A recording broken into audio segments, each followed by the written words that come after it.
Ang porne mo naman, ma eh. Pag lumahal sa mga katulong, nalilito ka nakahanap ng kapalit. Pagtapos pag nandiyan naman, tayo rin ang gumagawa ng mga trabaho dito. Ano ka ba naman, Ernie? Konting trabaho parang bubukol sa iyong katawan. Hindi ba nauunawa na ibig sabihin ng tatlo na gusto nila magkasarilinan?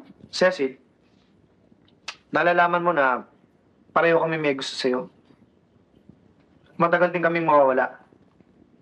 Bago sana kami umalis, maaari bang sabihin mo sa amin dalawa kung sino ang gusto mo? Sige na nga, Cecil.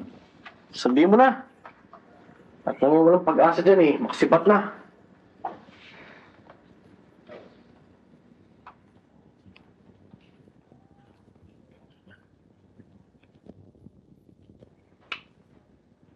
Sa palagay ko, mas hindi tayo dapat magmadali ngayon. Dahil matagal-tagal din tayong hindi magkikita. At isa pa, pare-pareho tayong dapat magtapos ng pag-aaral. Mas mabuting ganitong malaya tayo, hindi ba? Nakita mo na? Hindi sana siya nahirapan magpasya kung di ka nakapagsabayan dyan Ba't ako sisisihin mo? Ikaw itong mahilig sa singitan Oh, magkakainitan na naman kayo Ang mabuti pa, sabihin niyo sa akin kung anong oras at araw ang alis niyo. Nang makapaghatid naman kami sa airport. Huwag na lang. Madaling araw ang biyahe namin. Oo nga. Baka masyado kayong mapuyat.